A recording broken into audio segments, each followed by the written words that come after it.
मौसम विभाग ने बड़ा अलर्ट जारी किया है। आने वाले 24 घंटे प्रदेश के कई जिलों के लिए बेहद अहम माने जा रहे हैं।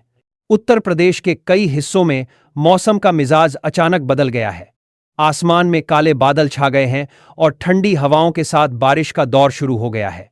मौसम विभाग के अनुसार आने वाले 24 घंटों के दौरान एक बार फिर से चक्रवाती तूफान का असर यूपी में दिखाई देगा।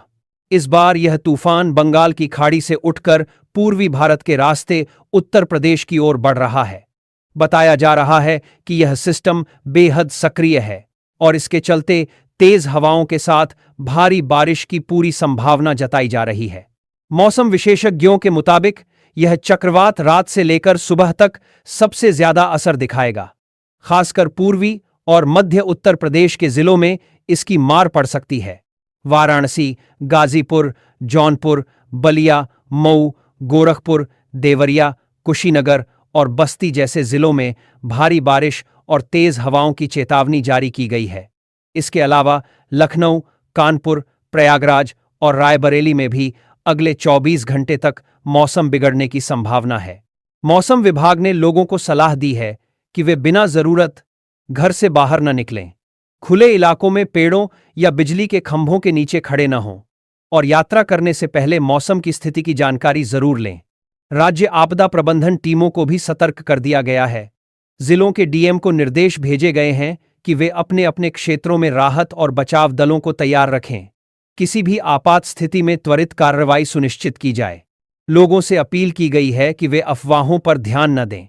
केवल सरकारी और विश्वसनीय स्रोतों से ही मौसम की जानकारी प्राप्त करें। हिंद न्यूज टाइम भी आपको लगातार अपडेट देता रहेगा। अब बात करते हैं मौसम के वैज्ञानिक पहलू की। मौसम विज्ञानियों का कहना है कि बंगाल की खाड़ी में बने निम्न दबाव क्षेत्र के कारण यह चक्रवात तेजी से सक्रिय हुआ है।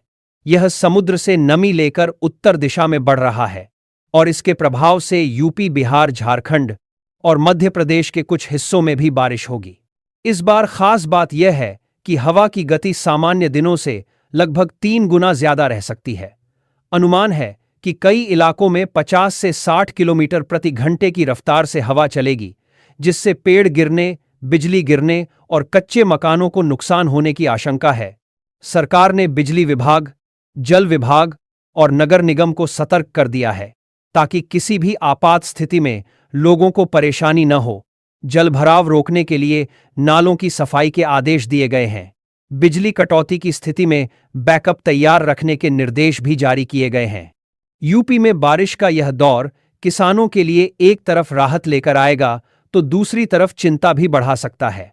धान की कटाई और गेहूं की बुआई के बीच का यह मौसम किसानों के लिए बहुत अहम होता है। ऐसे में तेज बारिश और तूफानी हवाएं फसलों को नुकसान पहुंचा सकती हैं। किसानों को सलाह दी गई है कि वे कटाई के बाद अपनी फसल को खुले में न छोड़ें, अनाज को ढककर रखें और जितना संभव हो सके खेतों में पानी निकासी की व्यवस्था पहले से कर लें। ग्राम पंचायतों को भी चेतावनी दी गई है कि वे अपने इलाकों में बिजली व्यवस्था और जल निकासी के इंतजाम पर निगरानी रखें ताकि किसी भी दुर्घटना से बचा जा सके। अब बात करते हैं राजधानी लखनऊ की। लखनऊ में भी बादल छाए हुए हैं और हल्की बूंदाबांदी का सिलसिला जारी है। मौसम विभाग ने बताया है कि 8 और 9 नवंबर को यहां मध्यम से भारी बारिश हो सकती है। प्रयागराज और कानपुर में भी हालात कुछ इसी तरह के हैं। यहां के तापमान में गिरावट दर्ज की जा रही है और ठंडी हवाओं का असर बढ़ गया है। गोरखपुर और उसके आसपास के जिलों में चक्रवात का प्रभाव सबसे ज्यादा देखा जा सकता है। यहां के लोगों से विशेष सतर्कता बरतने की अपील की गई है। स्कूल कॉलेजों को भी आवश्यकता पड़ने पर बंद रखने की सलाह दी गई है। मौसम विभाग का कहना है कि यह चक्रवात भले ही बहुत बड़ा न हो, लेकिन इसका असर सीमित समय के लिए खतरनाक हो सकता है। खासकर रात के समय जब हवा की गति तेज होती है, तब सावधानी सबसे ज्यादा जरूरी है। ग्रामीण इलाकों में रहने वाले लोग किसी भी समस्या की जानकारी तुरंत प्रशासन को दें। प्रदेश के कई जिलों में पहले से ही एनडीआरएफ और एसडीआरएफ की टीमों को तैनात कर दिया गया है।